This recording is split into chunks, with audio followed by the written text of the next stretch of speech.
Yo, what's up guys? Nico here, back with another highlights video, but this time on WR, I think round 9 in Spain.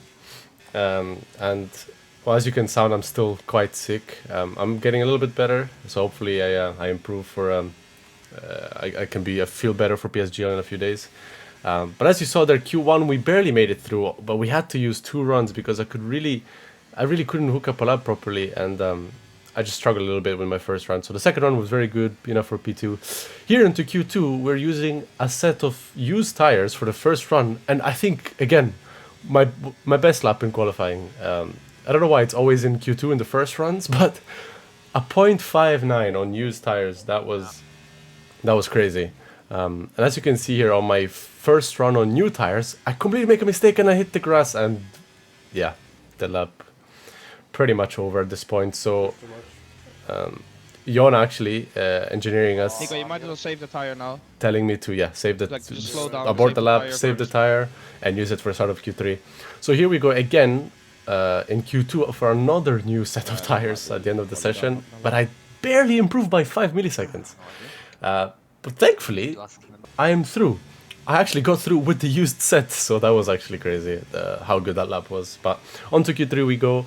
The first run on semi-used tires, 0.48, which is not bad for, again, like pretty used tires. But I don't know. Well, to be honest, I was feeling pretty sick. Didn't have too much practice, and I could feel the fever rising in my body during the qualifying session, and my whole body was just shaking. I even had to text my dad to bring me medicine in the middle of the qualifying. But yeah, as we come here to the last run of Q3, we did a pretty good sector one actually. For we have very high wings, and 3.7 sector one is very very competitive. But I don't know, the lap looks alright. It looks, doesn't look any major mistake in it, but it's just not fast. I don't know what was going on. I was surprised when I saw that I was only 20,000 up. It felt better than that. Even losing time compared to my used tires so far in the middle sector. So yeah, I was confused why I'm not improving. But either way, a 6-5 split, it's still decent, but my last sector is just nowhere. I went too wide there, got some marble pickup. This became understeery, and I had a little bit of snap on the exit here, and I'm just losing time everywhere on new set of tires. Not ideal, but we improved just a little bit with a 0.466, and we start P5. Alright, so here in the race, as we get into the race, there is rain forecasted for the end. The the problem is it was very hard to predict exactly when the rain was going to come. So me and Isvan decided to start on softs, and the reason for that is, sorry, basically we are betting on the fact that the rain comes too late for the hards, and the hards can't make it, or that it comes late enough that me and Isvan can pit and catch the train back up again with a much fresher set of tires. So first lap here, make sure we need to pass Alvaro and Jarno, so me and Istvan can just control the first stint of the race. But either way, in hindsight, I don't even if I had to restart this race again, I don't think I would go softs, purely for the fact because there was a more riskier strategy. But at the same time, I felt like taking the risk. I mean, I was starting P5. I wasn't having a really good day in terms of pace. I don't think I had a very good pace. So I went for a riskier strategy. But yeah, it is what it is. So now we got to maximize what we have in front of us. The situation we have in front of us. So for now, we're just going to settle in. As you see, 8 laps go by. Me and Isvan still leading. As Isvan goes into the pits at the end of lap 10, onto the medium set of tires. And I follow him the lap right afterwards, also medium set of tires. So now we're gonna have a major pace advantage over the rest of the field. Basically, our job now is to, well, either catch back the train and overtake every single person before the rain comes, or the rain comes so late that the others have to pit, and we just gain track position for free. So that was basically the only 2 scenarios.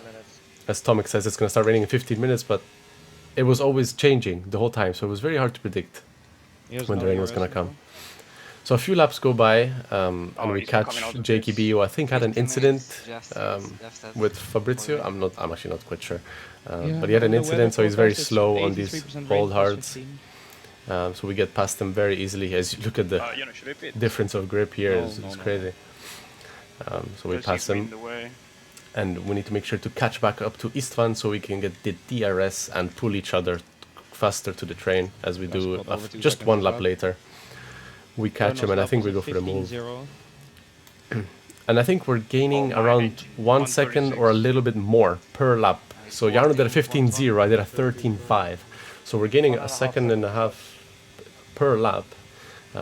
Obviously this is just the start of the stint, so it will decrease as time goes by. Lap 23, They lost more. They will we catch the train. They will So overcut. we did in fact catch the train, and at this point it was almost looking like a good strategy, because Yeah, lots of grip. it was very easy to get past cars at this point. We have 11 A laps lot of people fresher will pit tires. now. But it starts raining, This will work next lap already, maybe. but it didn't Yeah, bother just me watch too much it, when it started yeah, raining, yeah. because I thought it would take, I don't know, 2, 3 Yes, laps Nico. for it to become inters conditions. You have to put one of you two on this lap. But as we can see, sure? the rain is coming on so fast, and the track is getting super wet. Already having no grip here. Because now, Yes, And- you can pit. And the Jeff, in the game Jeff, telling me there's a different strategy. Yeah, I had to pit. If I think if I stayed at one lap later, This it, one's it out. would have been way too slow. So that was not ideal. this shit. We lost basically 10 places in track position, or well, much more than Change your tires. I would have wanted. Luckily, I put inters right at the end because the pit box was gonna put So me you on can softs. maybe even go to wets. But anyway, so now it was a challenge because I don't think anyone's ever really game. practiced wet. No. I certainly didn't, so I wasn't ready for this, but neither did anyone. So this is gonna be new, new territory for everyone, and the grip I think was. I've never experienced such little amount of Take us grip onto the wets. in F1 in my life. Even with these high wings, I don't know what was going You on risk it with this one. this race. No, man, no It point. just there was just no grip, and everyone was struggling, missing Aren't we apexes, otherwise losing like their P12? car. It was absolutely Yes. mental. Still no point. Like I don't want. As we're discussing if Istvan should go into the wets or not, because we know heavy rain is coming, but that's for later on in the race. As we notice after a lap or two, we are quicker than the cars ahead, quite a lot quicker, and actually. Even in the wet, I could manage to get super close to the car ahead Faster, Nico. and overtake him, which was new. It was nice surprise, because usually we all know that in the wet it's a bore fest. Like you can't get past anyone. It's just Oh too my much God. dirty air. You can't get close and stuff like Nice. that. But I was really in a groove. I don't know. And then right one lap afterwards, I catch Valentin and I do the exact same move basically. I set it up here on the long right-hander into turn 9 with the slipstream, ERS. And as I'm barely catching, so he must be using ERS as well. He goes defensive. I make him go wide, and I manage to do a switchback on him. Because side by side, he gives us a little tap, but he loses the car a little bit, and I manage to keep it around the outside and pass him in the end. And the grip here now is getting really, really, really bad. It's starting to become undrivable. Jarno As MP3 ahead is very I slow, heard Nico. Jarno You was catch- also complaining about the setup because, well, I think Jarno Jarno was got on the lower second, but wings, just local so one sector. I'm catching very rapidly the top 3, or not the top 3, the I think P2 Jarno is train. lifting, no? He has yellow fuel indicator. So this could actually be a chance to, I Catch. don't know, Train. get good points, even with the bad strategy call that we made at the beginning of the race. So maybe we could have salvaged something. Yes, plus 0.00. Salvage from something from this race. As we see, I think Alvaro and Ulas are really close behind Jarno, and Jarno is holding them up, and they tap each other. And I think Ulas gets wing Well, damage. P1 and I 2 are think gone. Ulas got P2 wing has a damage penalty, there. 3 seconds. So Ulas is going to be dropping back quite a Isn't bit. that gonna be removed? As you can see, Because he's they don't struggling have quite a lot. Oh yeah, then we'll Could be be removed. Could be removed. Just push. We're discussing about the penalty Joseph Why the has. wing damage? Look at Ulas, like, yeah, Ulas has wing damage, he can't do anything. Does he go defensive here? No, he doesn't. I go for a dive bomb. Rhythm. he braked very early. I think he wanted to let me Think he has pass, damage. If you have any. but that was a clean move nonetheless. So yeah, we're back to P5, back to where we started. So not too bad considering what strategy we made at the beginning, and we're actually looking to Duncan is get on 18, Mirko. a P3. I don't know about Will. P3 finish in the race, which would be amazing considering. Jarno is very everything. slow, Nico. You can catch him And and also, overtake. Come on. At the end of the race, I was so tired from Loki being switch sick and just how focused I was. So I think we're gonna stay on board here for the last few laps because I just want to show you guys how hard it is to drive No, on the inside right you now. get It penalty was for just cutting it was the weirdest experience of my life. You can. But anyway, Alvaro is fighting with Jarno, Yeah, we don't know. and they're slowing each other down. And with my pace, I think we're gonna catch in the next at the end of next lap, I think, or at the beginning of next lap. Is that Ulas? Oh shit.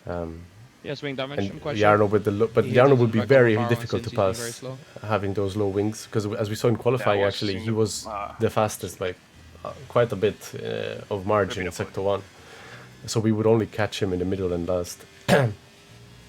So this would have been interesting because I don't know what ERS he had, and I know I didn't have too much ERS for myself, so I don't know. We were just gonna wait and see. You know when I say there's zero grip? Yeah, there's less than that. Yeah, there's less than zero grip. Yeah, I know many people moaned about it in their streams. Joseph does have a removable warning at the moment. So Joseph's Just penalty save actually for is ERS. removable. Jarno's on So 60. we could have looked to maybe get Alvaro's P2 on if the 80. penalty Using all of it. was fair, Yeah, you saved so but much. though. apparently it was removable. So P3 was the only place in the cards for us. come As on, Alvaro what's goes the deep, actually, of attacking on Jarno, and he's slowing him down so much. We are catching very very quickly. Yeah, so yeah, I think at the start of next lap we're gonna be right behind I Alvaro's think I lost 2 seconds last car. As we all three of us miss the apex and go wide, lose the car, wheel spin on the exit. As Alvaro goes deep again, missing the ape. Yeah, deep down. Well, I didn't want to show any emotion, but I was not laughing, but like I was enjoying myself watching everyone struggle so much, knowing that I wasn't alone. Way worse now. But anyway, we get super close to Alvaro here. Maybe thinking of a move like we did on Ulas with the dive bombing into this corner because I felt very comfortable. And we get a snap, and so does Alvaro. We all go wide. He loses the car. Has so much wheel spin. We are like attached to him. I think we may have a little bit more downforce than them, and that's why we are so much quicker. We might be the quickest car on track. So it was very crucial for me to get past Alvaro as fast as possible if I wanted to have 60. any No need chance to of push getting to try past get the Alvaro RO. with ERS. He has more. So here I'm using some ERS. Didn't want to stay too close, but the slipstream is helping a lot. Tire drop off in the rears now. Either way, as here we just locked up the rears and we tapped the back of You're Alvaro. braking so early, man. Yeah, I think I may have to take the blame for that one. Obviously now I'm complaining and just talking, waffling because I was mad at myself and in the heat of the moment. As a Valentin actually went into the wall and destroyed his front wing as well. There's total chaos happening. So I wanted to apologize to Alvaro there. I don't think I braked late. That's the thing. I braked normally where I was braking every lap, and I think just got caught out by Alvaro's lower wings that he had to brake way earlier than I could. So that's my fault in the end, I think. So as here we cut into the last lap and Philip and Ulas are fighting, and I know Ulas has wing damage, but I felt like here he was basically braking or like lifting a lot to keep the inside or something. Blood braking in the middle of the corner. Yeah, but this dive bomb wasn't Fucking idiot. necessary. Braking in the middle of the corner. Fuck. Yeah, in the heat of the moment I was so mad about what happened earlier, but mad of myself at the end of the day. And also want to apologize to Ulas there. Said something that I didn't mean, and I'm actually quite friends with Ulas. We're good friends. We speak quite often, so hopefully he doesn't take it too personal. But so yeah, in the end we finished P9 on track, but I don't know if there might be penalties for others or for me, so I'm not quite sure where I'm gonna finish. We lose points on our championship rival again on Jarno. I think 15 points, so he's gonna be up to 58 point lead. lead on me at least, and Lucas is still 20-ish points ahead of me. So not very good last two races. I mean, last race was not out of our hands, but this race definitely I wasn't ready. Being sick, and also just didn't feel ready with practice and everything. So it is what it is, and I'll see you all for the next one. Ciao, guys.